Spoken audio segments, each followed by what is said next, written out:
सपा संरक्षण मुलायम सिंह यादव के निधन के बाद रिक्त हुई मैनपुरी लोकसभा सीट पर समाजवादी पार्टी ने डिंपल यादव को मैदान में उतारा है। पूर्व मुख्यमंत्री और सपा सुप्रीमो अखिलेश यादव की पत्नी डिंपल ने सोमवार यानी आज जिला निर्वाचन अधिकारी कार्यालय में पहुंचकर अपना नामांकन दाखिल किया और इससे पहले उन्होंने सपा के राष्ट्रीय महासचिव राम गोपाल यादव के पैर छूकर आशीर्वाद लिया। नामांकन के दौरान अखिलेश यादव और धर्मेंद्र यादव के अलावा बड़ी संख्या में समाजवादी पार्टी के कार्यकर्ता मौजूद रहे। हाल ही में मैनपुरी सीट पर होने वाले उपचुनाव के लिए समाजवादी पार्टी ने पूर्व मुख्यमंत्री अखिलेश यादव की पत्नी डिंपल यादव को उम्मीदवार घोषित किया था। डिंपल के नामांकन के साथ यह चुनाव परिणाम को लेकर कयासबाजी का दौर लगातार तेज होता हुआ दिखाई दे रहा है। केंद्र में बीजेपी की पूर्ण बहुमत की सरकार होने की वजह से इस सीट के परिणाम से कोई ज्यादा फर्क नहीं पड़ने वाला है, लेकिन इसमें समाजवादी पार्टी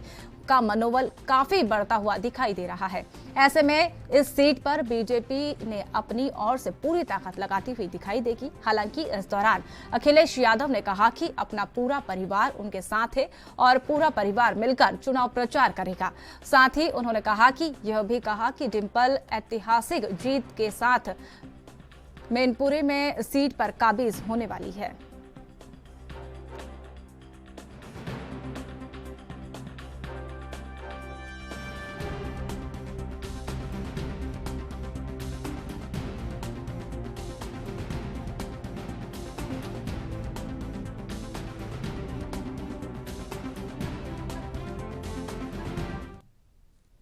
इस खबर पर और अधिक जानकारी के लिए हमारे संवाददाता जितेंद्र चौहान हमारे साथ जुड़ चुके हैं। जी जितेंद्र, मैनपुरी में जिस तरीके से चुनाव प्रचार जो है लगातार तेज होता हुआ दिखाई दे रहा है, समाजवादी पार्टी की प्रत्याशी जो है वो डिंपल यादव ने आज नामांकन कर लिया है, इसको लेकर एक बार पूरी अपडेट। देखिए, सपा संरक्षक और संस्थापक कह सकते हैं कि मुलायम सिंह यादव के निधन के बाद मैनपुरी की लोकसभा सीट खाली हुई थी और जिसके बाद 3 लोकसभा सीटों पर कहीं ना कहीं उपचुनाव का ऐलान हुआ था और साफ तौर पे कहा जा सकता है कि एक मैनपुरी की सीट है जिसमें सपा संरक्षक मुलायम सिंह यादव की बहू डिंपल यादव और अखिलेश यादव की पत्नी ने आज नामांकन दाखिल कर दिया है और जहां चाचा राम गोपाल यादव का आशीर्वाद लेकर वो नामांकन पत्र दाखिल करने के उससे पहले सपा संरक्षक मुलायम सिंह यादव की समाधि स्थल गए थे, जहां पर अखिलेश यादव और डिंपल यादव ने उनको पुष्प अर्पित किए, उनको श्रद्धांजलि दी, उनको याद किया। और साफ तौर पे कहा जा सकता है कि नामांकन के समय अखिलेश यादव, राम गोपाल यादव, तेज प्रताप यादव समेत तमाम नेता वहां पर कहीं ना कहीं मौजूद रहे और साफ तौर पे कहा जा सकता है कि डिंपल यादव के नामांकन दाखिल करने के बाद अखिलेश यादव ने पत्रकारों से बात की थी और कई बातें उसने अखिलेश यादव ने पत्रकारों को बताई और साफ तौर पे कहा जा सकता है कि उन्होंने सबसे बड़ी बात की कि भारी बहुमतों से मुलायम सिंह यादव की जो हमेशा सीट रही है उस पर डिंपल यादव जीतेंगी और मैनपुरी की जनता का कहीं ना कहीं प्यार मिलेगा और हमेशा नेताजी जमीन से जुड़े रहे और विकास से जुड़े रहे तो जाहिर सी बात है जनता भी विकास से जुड़ी रहेगी और कहीं ना कहीं भारी मतों से इनको जिताने का काम किया जाएगा और डिंपल यादव को भारी मतों से जिताकर मैनपुरी की जनता नेताजी को कहीं ना कहीं श्रद्धांजलि देने का काम करेगी और साफ तौर पे जब नामांकन दाखिल हुआ तो परिवार के सभी लोग दिखाई दिए लेकिन शिवपाल यादव दिखाई नहीं दिए। उस पर भी अखिलेश यादव से पूछा गया लेकिन उन्होंने उस बात को नकारते हुए कोई जवाब नहीं दिया। हालांकि राम गोपाल यादव ने जरूर दिया और राम गोपाल यादव से जब सवाल पूछा गया कि शिवपाल यादव आखिरकार क्यों नहीं आए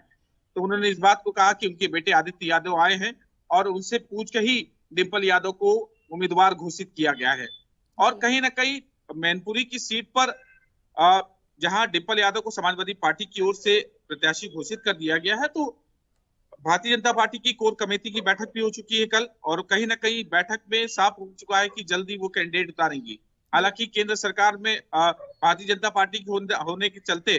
कोई फर्क नहीं पड़ेगा एक आध सीट से, लेकिन ये जरूर कहा सकता है क्योंकि हमेशा मैनपुरी समाजवादी पार्टी का गढ़ रहा है और गढ़ भेदना कहीं ना कहीं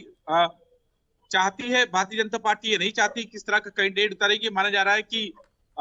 जो सामान्य वर्ग का कैंडिडेट उतार सकती है भारतीय जनता पार्टी और जल्दी उस पर ऐलान भी किया जाएगा। 5 दिसंबर को चुनाव है, चुनाव से पहले क्या होता है, क्या डिंपल यादव वाकई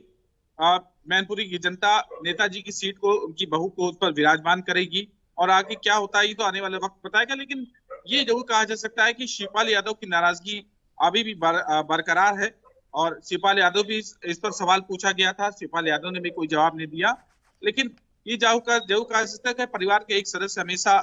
अखिलेश यादव और शिवपाल यादव के बीच में दूरियां बनी रही, वो दूरियां शायद बरकरार हैं।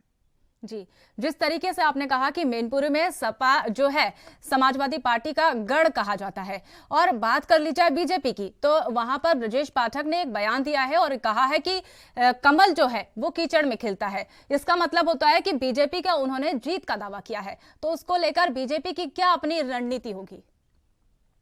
देखिए, रणनीति की बात की जाए तो सभी पार्टी चुनाव से पहले कहीं ना कहीं दावे करती है अपने कैंडिडेट जिताने का। लेकिन ये जरूर कहा जा सकता है कि भारतीय जनता पार्टी के कई नेता हैं, चाहे डिप्टी सीएम ब्रजेश पाठक जी हो, चाहे श्रम मंत्री अनिल राजभर ने भी कल हम लोग से बात की थी, उन्होंने भी कहा था कि आजमगढ़ भी हमेशा समाजवादी पार्टी कहती थी हमारा गढ़, लेकिन उनको भेजने का काम किया गया और वहां भी कमल खिलेगा। तो वही अखिलेश यादव भी एक तरफ दावे कर रहे हैं कि डिम्पल यादव की जीत सुनिश्चित है और मैनपुरी की जनता उनको नेताजी का जो प्रेम हमेशा दिया है वो प्रेम डिम्पल यादव को भी मिलेगा, आशीर्वाद मिलेगा जनता को, और कहीं ना कहीं सीट भारी मतों से हम जीतेंगे। लेकिन किसकी क्या रणनीति है ये अभी फिलहाल देखना बाकी है। 5 दिसंबर को चुनाव है और दिसंबर से पहले कहीं ना कहीं तमाम राजनीतिक पार्टियां ये कह सकते हैं कि भारतीय जनता पार्टी और समाजवादी पार्टी आमने सामने होगी। किसको उतारती है भारतीय जनता पार्टी, देखने वाली बात होगी। लेकिन प्रत्याशी उतारने के बाद ही पता चलेगा कि आखिरकार कितनी कांटे की टक्कर है।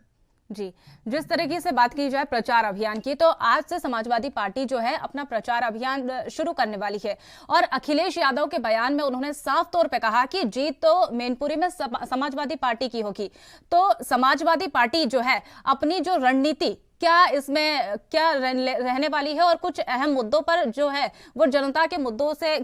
कौन से ऐसे मुद्दे रहने वाले हैं जिसपे समाजवादी पार्टी का दावा है कि वो जीतने वाली है? देखिए, अखिलेश यादव ने प्रेस कॉन्फ्रेंस में ये बात कही थी और पत्रकारों से बात करते हुए बताया था कि हमेशा मैनपुरी की जनता विकास से जुड़ी रही और कहीं ना कहीं नेताजी जब भी सांसद रहे और उन्होंने मैनपुरी की जनता को विकास करने का काम किया और विकास चाहती है, तो जाहिर सी बात है कि जनता नेताजी की बहू को आशीर्वाद देने का काम किया जाएगा। डिम्पल यादव को भारी बहुमत से मैनपुरी की जनता जिताएगी। और साफ तौर पे कहा जा सकता है कि सबसे बड़ा मुद्दा इस समय बात की जाए तो विकास की है, और विकास के ही मुद्दे पर जहां भारतीय जनता पार्टी भी चल रही है और वहीं दूसरी तरफ समाजवादी पार्टी चुनाव जीतकर डिम्पल यादव को जिताकर कहीं ना कहीं ये कहा सकता है बहुत उम्मीदें हैं, और उसी उम्मीदों पर समाजवादी पार्टी खड़ा कर, क्योंकि ये वर्चस्व की लड़ाई कही जा सकती है। क्योंकि मैनपुरी के गढ़ को जीतना भारतीय जनता पार्टी के लिए आसान नहीं, क्योंकि लगातार नेताजी वहां से सांसद रहे हैं। इससे पहले भी तेज प्रताप यादव भी वहां से सांसद रहे हैं। जी, जितेंद्र चौहान, तमाम जानकारी साझा करने के लिए बहुत बहुत धन्यवाद।